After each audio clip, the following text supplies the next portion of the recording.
Halo, assalamualaikum. Balik lagi bareng aku Ria. Gimana nih kabar teman-teman semuanya? Sehat-sehat selalu ya.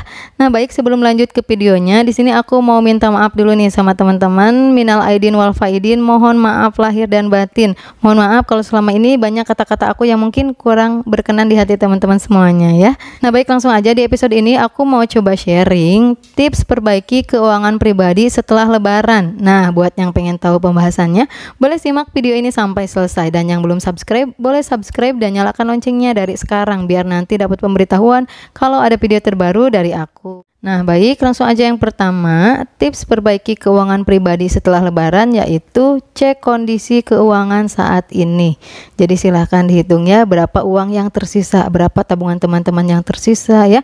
Kalau misalkan ada uang cashnya berapa, ada di ATM ya, di rekening berapa sekarang sisanya, atau di dompet digital berapa. Nah, silahkan ditotal. Nah, selain itu teman-teman catat juga ya semua utang yang muncul selama Lebaran, dari mulai pay letter atau mungkin hutang ke teman, hutang ke saudara ya, cicilan THR dan lain sebagainya. Silakan hitung ya total hutangnya berapa, biar nanti teman-teman tahu berapa total uang yang tersisa dan berapa total hutang teman-teman kayak gitu ya.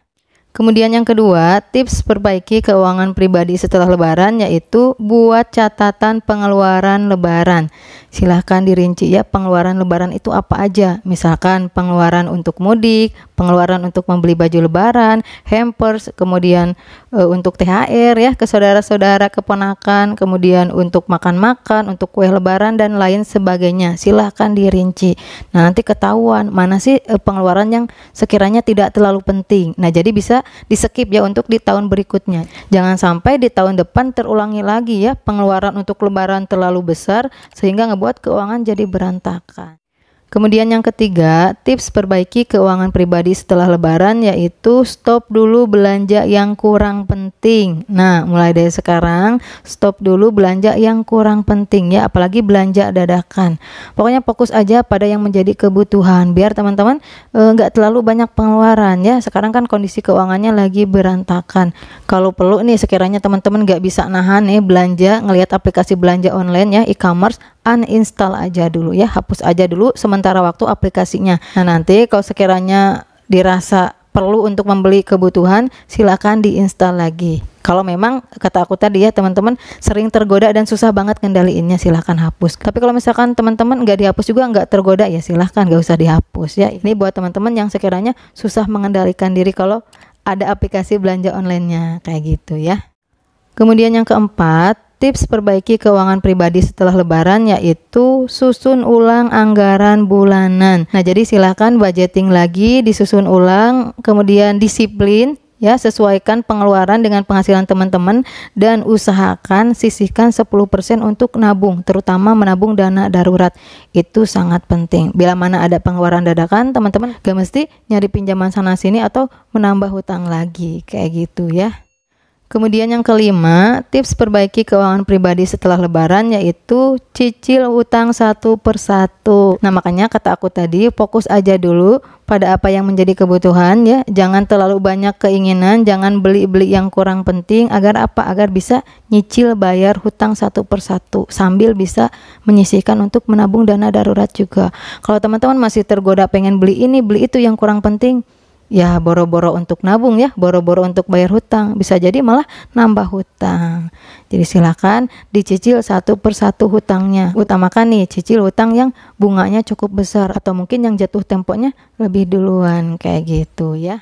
Kemudian yang keenam, tips perbaiki keuangan pribadi setelah Lebaran yaitu cari tambahan penghasilan. Nah, silahkan ya kalau misalkan masih punya waktu luang, teman-teman coba cari penghasilan tambahan lain. Mau itu jualan makanan kecil-kecilan gak apa-apa, jangan disepelein. Itu lumayan loh, bisa untuk nyicil bayar utang, bisa untuk nabung recehan daripada tidak sama sekali. Tapi itu juga kalau sekiranya memungkinkan. Kalau malah mengganggu pekerjaan utamanya teman-teman gak usah. Atau mungkin nih di rumah ada barang yang jarang banget dipakai tapi masih ada nilai jualnya, nah iklanin dijual, itu lumayan untuk tambah-tambahan daripada dibiarin rusak gitu aja atau mungkin bikin sempit ruangan ya.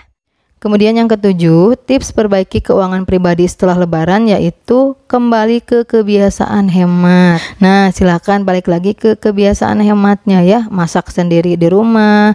Kemudian jajannya diatur lagi ya, dijatah, tidak boleh berlebihan.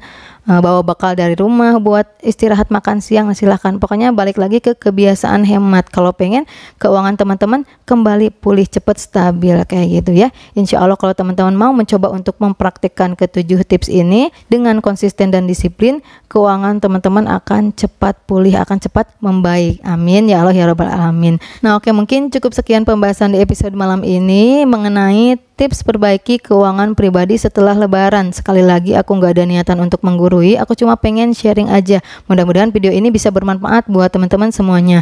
Mohon maaf apabila banyak salah kata. Kalau suka dengan video ini, boleh like, komen, dan subscribe. Wassalamualaikum warahmatullahi wabarakatuh. Sampai jumpa di video berikutnya.